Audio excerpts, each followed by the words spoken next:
Historiadora del arte, formada en Buenos Aires y en Granada. Investigadora del CONICET y profesora en la UBA. Curó numerosas exposiciones en Latinoamérica y Europa. Hoy es la subdirectora del MUNTREF, el museo de nuestra universidad, que a través de sus 5 sedes acerca a la comunidad lo más representativo del arte contemporáneo.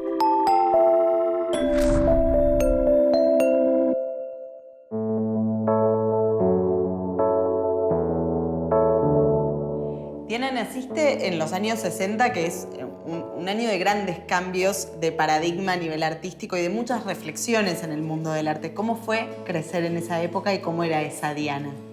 Había una serie de datos que hacían a la vida cotidiana. Uno muy fuerte era la música. La música estaba todo el tiempo presente, de distintas maneras, desde cantando, o sea, las cosas ocurrían con alguna canción que era la que la animaba, ¿no? En la escuela también había mucha música, mucha formación humanística, entonces eso era como parte del día a día. ¿Y notas en esa Diana ya de la infancia el deseo por el arte, la inquietud en el arte? Es que en realidad era como algo que ocurría, claro, por ejemplo, nuestros juegos tenían que ver con juegos de mirar, juegos de oír, o sea, detectar sonidos, detectar alguna imagen escondida en otra. Este tipo de cosas que, bueno, no había pantallitas con las que entretenerse. Y había un modo de habitar el día a día que era bastante distinto. También había, sin mucho estímulo a la creatividad. Hay algo con lo que nosotros crecimos.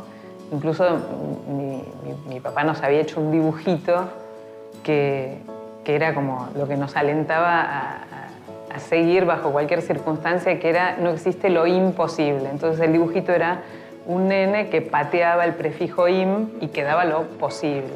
O sea, como que todo era posible. ¿Y eso sentís que te marcó a lo largo de tu vida? Absolutamente, absolutamente. O sea, mi padre siempre decía, no hay nada que otro ser humano haga que vos no puedas hacer.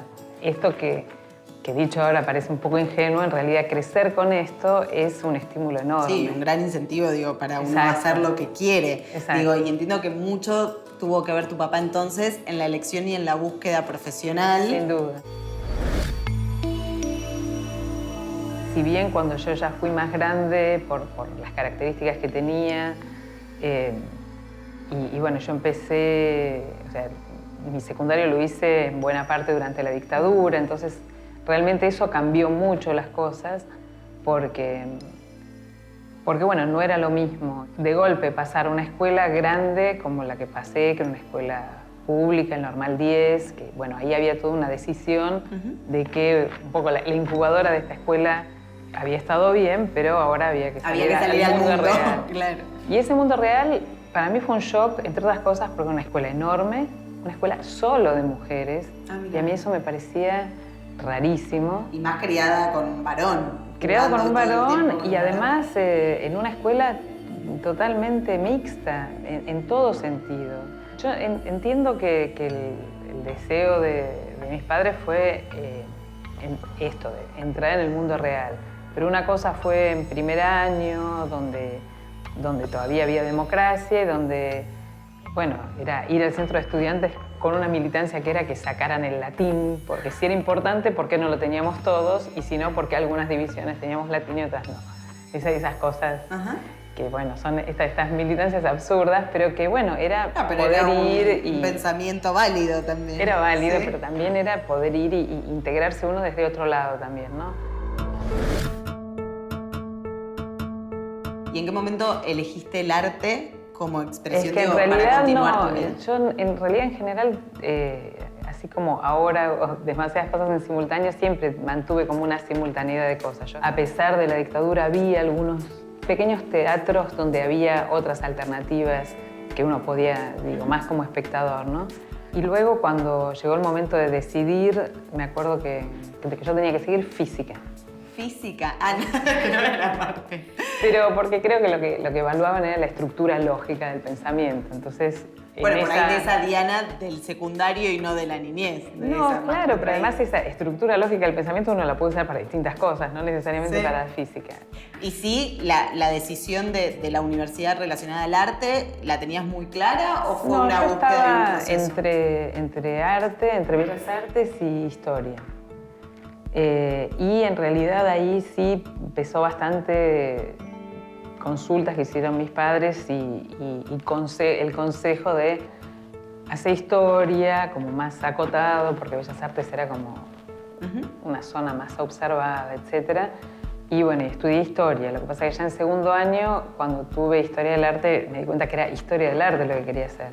Más allá de la timidez, era una persona muy inquieta, que no me callaba nada, entonces todo esto les preocupó y me sugirieron que siguiera en historia y que después viera. ¿Y pudiste contener eso, decir cualquier cosa en una época difícil durante la universidad en donde uno empieza a entender muchísimo más? No, igual a mí me encantaba lo que estaba estudiando y no me costaba tampoco, o sea que hice todo historia y mientras tanto yo igual seguía haciendo talleres de arte, o sea tenía como mi vida paralela con talleres de arte y de escultura. De hecho, cuando yo di la última materia de historia, me había como puesto la meta de que si la aprobaba con 10, me presentaba una beca de escultura, una beca que daba el Banco Nación.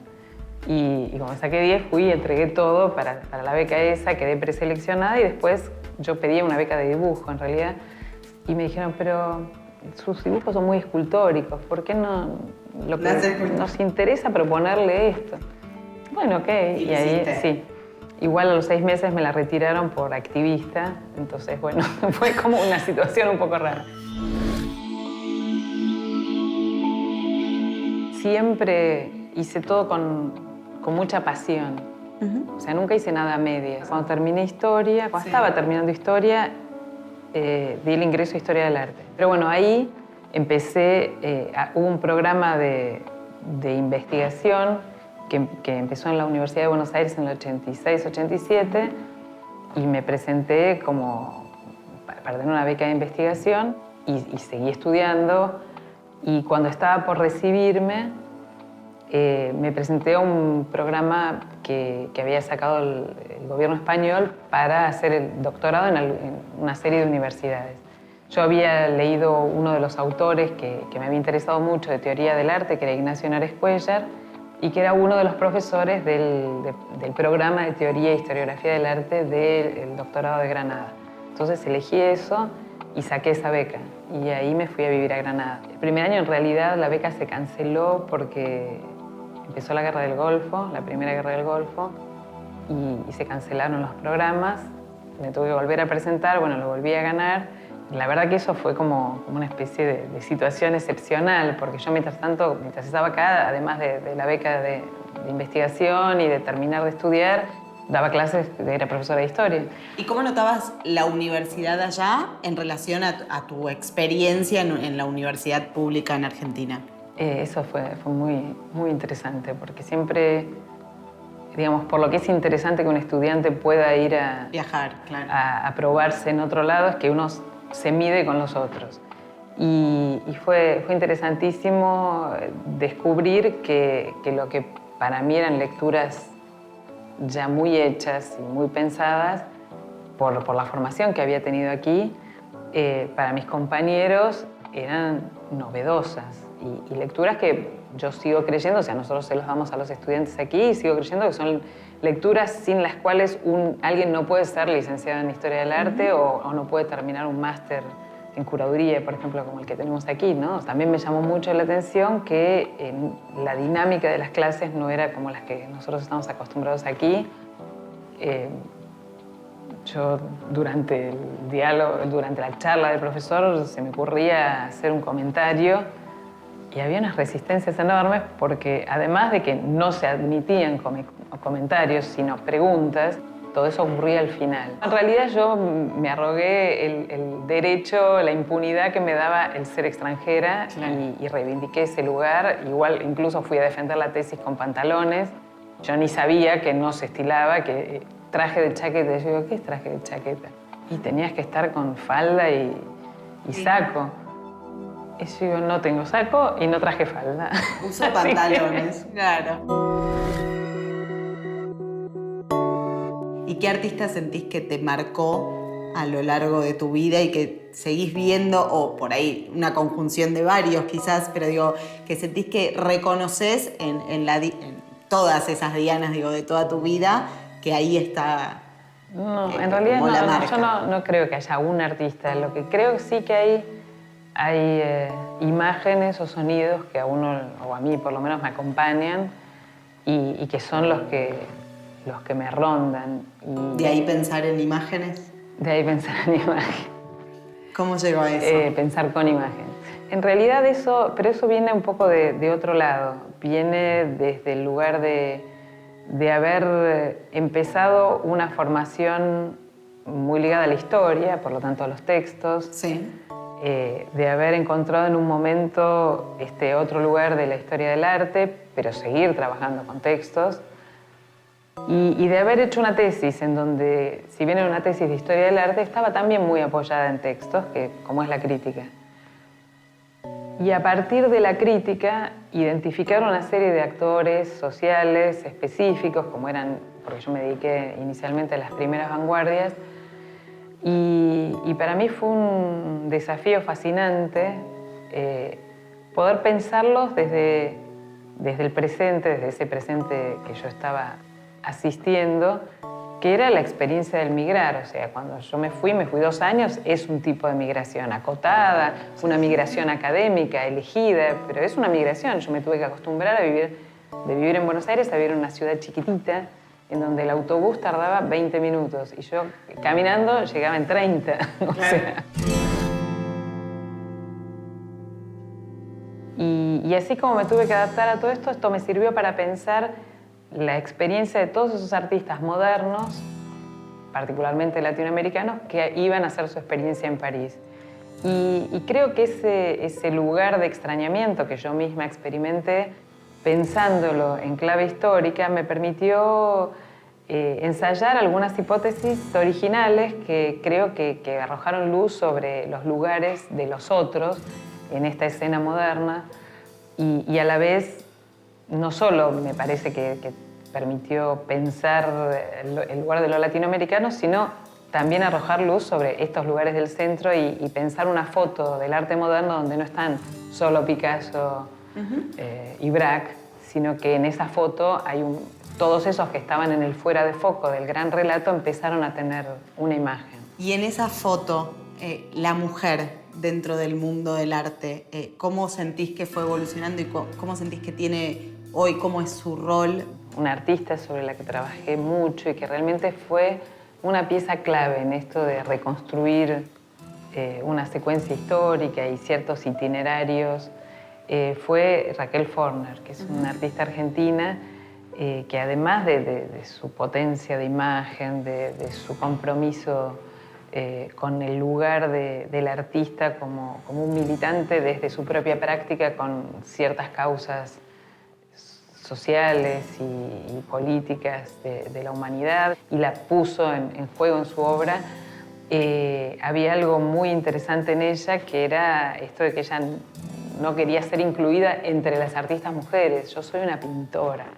Entonces esta reivindicación, estar incluida entre las artistas mujeres en los años 20 era las señoritas de sociedad, claro, las muestras de señoritas, no las de artistas, las de pintoras. Y ella se ubicó en ese lugar. Y además tenía una biblioteca excelente que a mí me sirvió muchísimo para identificar recorridos de lecturas, qué lecturas ella tenía la costumbre de firmar los libros en el año en que los había comprado o que habían ingresado a su biblioteca. Y además, en general, antes se usaba poner una etiqueta de qué librería lo había comprado. Entonces fueron pistas geniales porque yo, a través de su mirada, de su biblioteca, de la fundación que está en lo que había sido su casa, pude recuperar una cantidad de elementos de época que de otra manera con otros artistas yo no había logrado identificar. Quizás no lo vas a decir vos, no lo sé, pero sos un referente para muchos dentro del arte, sos una referente como mujer dentro del mundo de la investigación, de la historia del arte, y ganaste muchos premios en este mundo. ¿Hay uno en el que vos te sientas más orgullosa o hay uno que te dio mayor felicidad sobre otro? A mí hay un costado de mi trabajo que me da mucho placer, que es el de pensar mirando, pensar escribiendo, pensar montando, pensar charlando con los artistas. Y los resultados de estos son muestras y son textos. Y bueno, dentro de estos, aquellos reconocimientos ligados a la escritura, ligados a los montajes de exposiciones, para mí son como decía Carlos Gorriarena, el artista, mimos al ego. Parte de esto, de estar en el mundo con todas las ganas, que es la chance de poder seguir pensando proyectos. Eso yo creo que es el mejor premio, encontrar espacios de trabajo en donde uno puede decir yo hago lo que quiero en el mejor sentido, no en términos de capricho, hago lo que me gusta, encuentro un espacio donde puedo dialogar, discutir ideas, sentirme respetada y sentir que todo esto tiene un propósito, o sea, a algún lado va, para algo sirve. ¿Y ese espacio lo encontrás también en el Museo de Inmigración y el Centro de Arte Contemporáneo? Este espacio lo encuentro en la UNTREF en general. O sea, a mí me invitaron primero a hacer una muestra en el Museo de Caseros en 2007, en 2008 surgió otra propuesta y a comienzos de 2009 me invitaron a pensar un proyecto para el posgrado. Y en ese proyecto, pensé con ese proyecto una trama que es el desarrollo que de algún modo hoy estamos experimentando, ¿no? Esta posibilidad de articular formación de grado, de posgrado, áreas diferentes, el crecimiento que ha tenido todo el área de museos, que se piensa no como una zona autónoma o como el brillante del anillo, sino realmente como algo que está en la trama de la universidad, con la que la universidad hace un puente a la comunidad, es la puerta por la que mucha gente entra a la universidad y de otra manera no entraría. Y creo que, bueno, que justamente es por lo que yo me dediqué a la curaduría. O sea, yo venía haciendo una carrera muy sistemática de investigación, de escritura, de formación, etc. En el momento en que empecé a experimentar la posibilidad de este laboratorio que es la curaduría y de darme cuenta que yo podía escribir un texto que lo leían con mucha suerte y furia 500 personas que eran los colegas, pero que yo podía hacer una muestra en donde la veía muchísima gente, en donde yo veía que la gente era muy variada y que las interpelaba de distintas maneras y que además tenía la posibilidad de hacer un libro que podía llegar a muchos más lugares que el estricto espacio académico. Me pareció que era como una combinación virtuosa la de poder hacer que toda la experiencia académica tuviera un canal que sin renegar de todo el ámbito más riguroso de la discusión disciplinar, que tuviera también un canal más expresivo, que te permitiera además conectarte con el resto del mundo. Porque si no, la carrera académica termina, y de esto que son finalmente ciencias básicas, comiéndose su propia cola. O sea, estamos siempre discutiendo entre los mismos. Pero ¿qué tal si abrimos el juego? Y cuando abrís el juego, resulta que pasa todo el tiempo, que charlando con el público te hacen preguntas que te vuelven a hacer pensar tus mismos presupuestos. Y para finalizar, porque podríamos estar hablando un montón de tiempo, ¿qué proyecto, qué anhelo tiene Diana cercano o a futuro que la mueve o que la motiva hoy? Poder seguir pensando con imágenes y poder seguir jugando este juego con artistas, con colegas, digamos, pensando con los otros y invitando a pensar. No a tener conocimientos, sino a poder pensar. Muchas gracias, Diana. A usted. A lo largo de su trayectoria, Diana Wexler ha explorado el poder de las imágenes y las ideas. Su deseo de continuar pensando con otros encuentra forma en la actividad académica dentro de la UNTREF, en la dirección del doctorado en Teoría Comparada de las Artes y la especialización y maestría en Curaduría en Artes Visuales.